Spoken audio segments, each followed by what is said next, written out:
Well, now it's just me, turned loose on public radio. Apparently I can talk about whatever I want to. So let's talk about love.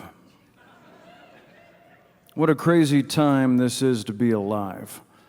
When you think about all the upsetting news that seems to renew itself every day, from the hurricanes to the fires to our president's questionable paper towel tossing technique, it's easy to feel an overwhelming sense of ire or alienation or dread. And so I think that one thing we can all agree on is that we're just looking for someone to love who will love us back.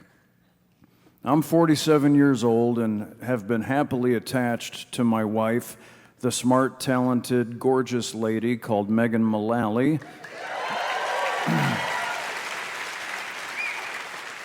for 17 years. But, thank you, yes, I concur. Some of my friends have not been quite so lucky, finding themselves newly single here in the age of online dating. They've been trying to find a mate using dating application services or apps for the initiated. You know, the ones like Tinder for straight couples, Grindr for gay men, and that new one called Attractor, which is for lonely farmers, I assume.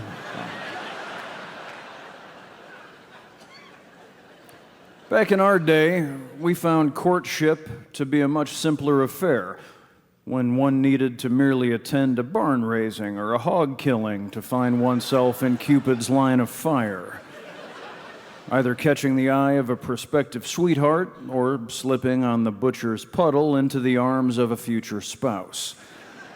Things are no longer so simple and comforting. One pal of mine was weighing the idea of attending a local baking workshop where the attendees learned to bake amazing cookies. I said, "Of course you should go to that.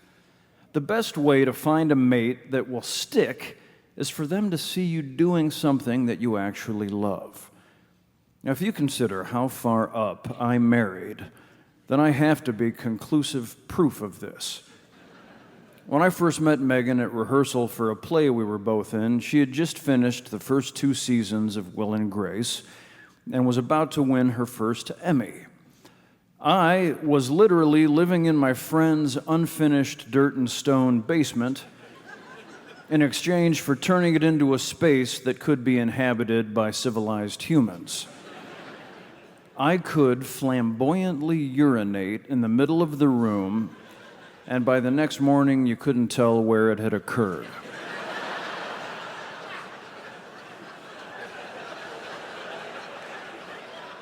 That was really the only good thing about living there.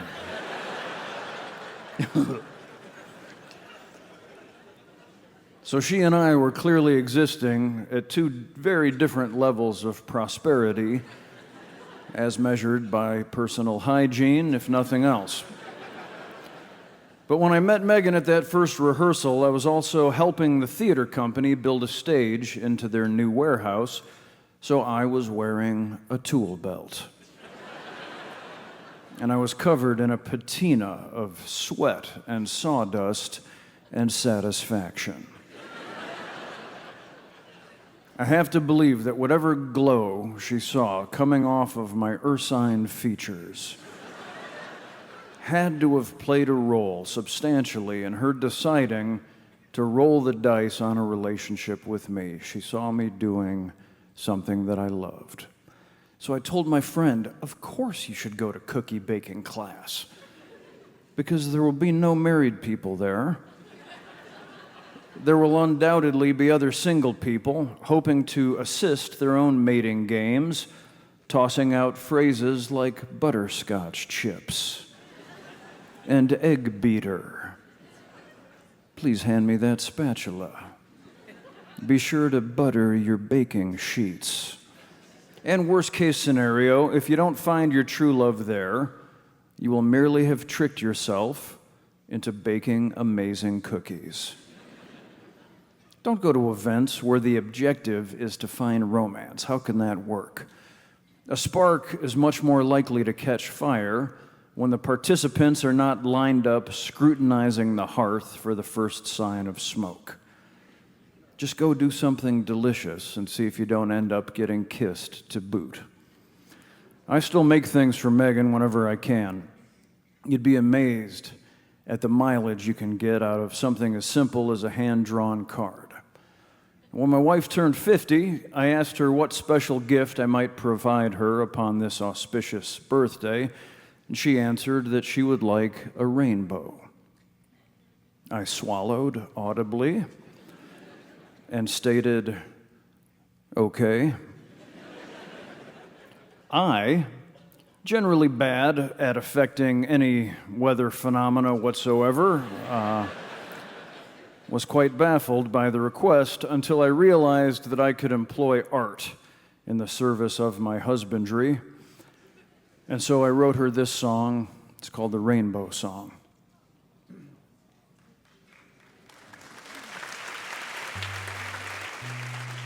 You might want to temper your expectations.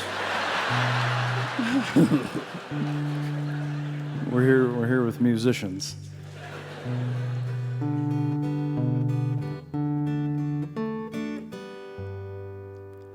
You read me my rights when you arrested me.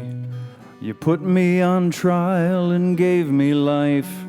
But orange, you're glad I didn't say banana when you made me your mule and I made you my wife. You yellow, you yell when I ball a melon, but you don't complain when I cook up some smack. We are both agreeing to serve our time. If I drop the soap, I know you'll watch my crack. And please enjoy this rainbow song and this gift of leprechaun romance.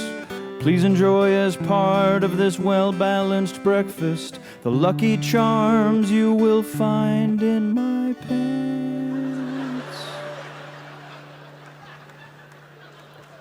You blew me away when you sang Shock the Monkey. I'll run round your bases, let the games begin. Indigo is a tough one to pun with, but when we're apart, it's the mood that I'm in. We get along so well, we could never be compared to Jesus of Nazareth and Pontius Pilate. But if you'll endure the slight of calling me sir, I'll be Peppermint Patty to your Violet. Please let this song be your rainbow. I've got my Cialis, so I shall not fail. Please don't deny my advances. Tonight I intend to deliver your mail. Please let this song be your rainbow. I made it for you, this jam cuts like a knife. Forever I'll follow this rainbow to that 50-year-old sweet pot of gold that seems to grow foxy instead of old, from which I hope to never be paroled, my angel in a centerfold. She plays more than Sousa upon my fife, my jaw-droppingly beautiful wife. Thank you.